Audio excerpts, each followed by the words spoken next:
सचिन एक इंजीनियर था। वह हाल ही में ही अपनी पढ़ाई पूरी किया था और वह नौकरी के तलाश में था।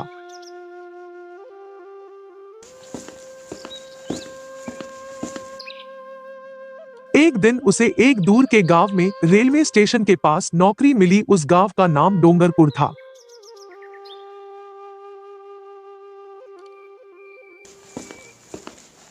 सचिन डोंगरपुर पहुंच गया और दो लोगों को बात करते हुए सुनता है।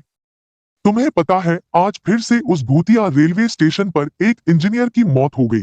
अब तक पूरे 10 इंजीनियर मारे गए। पता नहीं आखिर वह चुड़ैल लोगों को क्यों मार रही है। सचिन उन लोगों के बातों को नजरअंदाज करके चला जाता है। सचिन कुछ लोगों से रेलवे स्टेशन के बारे में पता लगाने की कोशिश की तो लोग स्टेशन का नाम सुनते ही भाग जाते हैं। आखिर लोग स्टेशन का नाम सुनते ही क्यों भाग जाते हैं, मुझे ही पता लगाना पड़ेगा। वहां के लोग उस रेलवे स्टेशन को 12 बजे तक बंद कर देते थे और वह रेलवे स्टेशन 4 बजे तक बंद रहता था। सचिन एक दिन 12 बजे रात को किसी को बिना बताए उस भूतिया रेलवे स्टेशन पर चला जाता है। माहौल बिल्कुल शांत था। वह देखता है कि वहां पर एक लड़की खड़ी थी। वह बहुत अजीब दिखाई दे रही थी। उस लड़की के गले में चोट लगी थी। सचिन उसके पास गया और पूछने लगा, तुम कौन हो और इस सुनसान रास्ते पर क्या कर रही हो? तुम्हें ये चोट कैसे लगी है? उसके हाथ में चाकू था। सचिन उससे पूछ ही रहा था, तभी वह चुड़ैल उस पर जानलेवा हमला कर देती है और उसकी मौत हो गई। फिर वह चुड़ैल उसको नोच नोच कर मजे से खाने लगती है।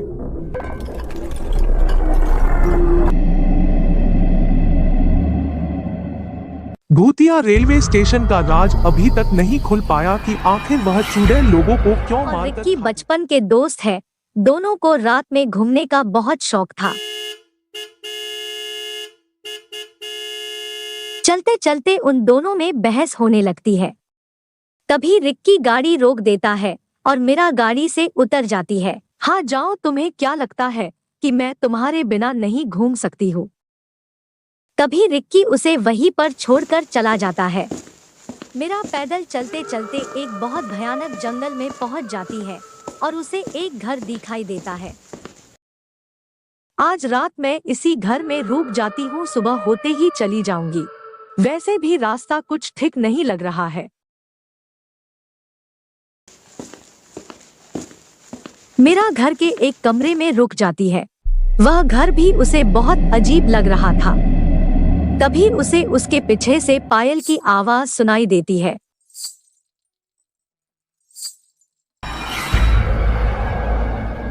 जब वह मुड़कर देखती है तो वहां कोई नहीं होता है। फिर से उसके पीछे से हंसने की आवाज सुनाई देती है।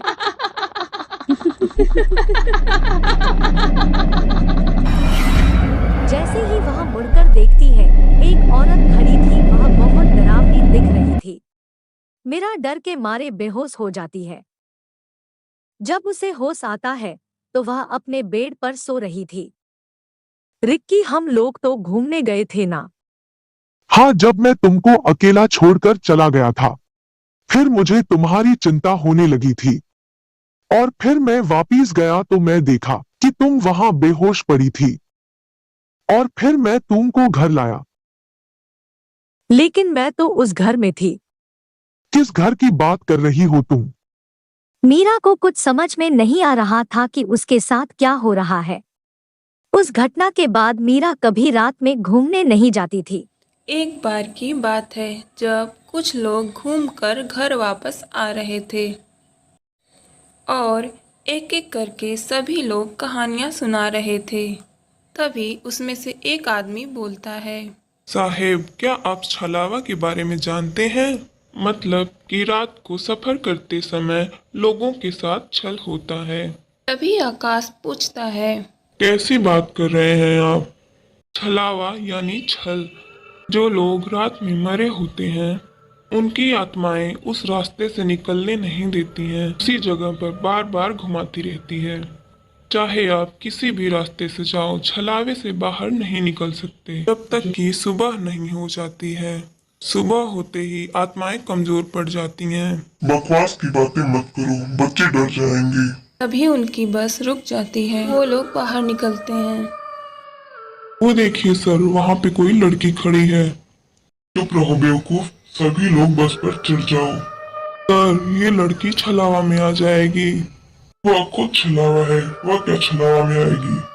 इतना कहकर सभी लोग बस पर चढ़ जाते हैं और बस स्टार्ट करके सभी लोग जाने लगते हैं। कुछ दूरी तक चलते चलते वो लोग देखते हैं कि बार बार वही रास्ता आ रहा था। सर, हम बार बार उसी रास्ते पर आ रहे हैं। इसका मतलब छलावा हमें कब्जा कर चुका है। मतलब कि हमको सूर्योदय तक इंतजार करना पड़ेगा। आकाश को छलावे के बारे में कुछ कुछ पता होता है। ये आप क्या कह रहे हैं सर? हम सुबह तक इंतजार नहीं कर सकते हैं, इसमें हमारी जान भी जा सकती है। अब तुम ही बताओ आकाश कि हम क्या करें। उनमें से जो ज्यादा थका होगा, छलावा उसी पर अटैक करेगा और उसे मारकर उसमें घुस जाएगा।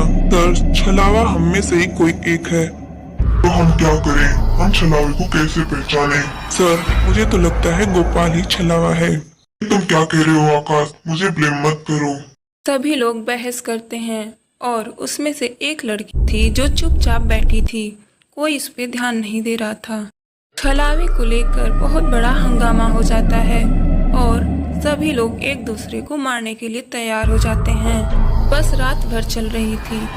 बहस करते करते सुबह हो गई। सब लोग बस से नीचे उतरते हैं। बस में से एक लड़की नीचे गिर जाती है।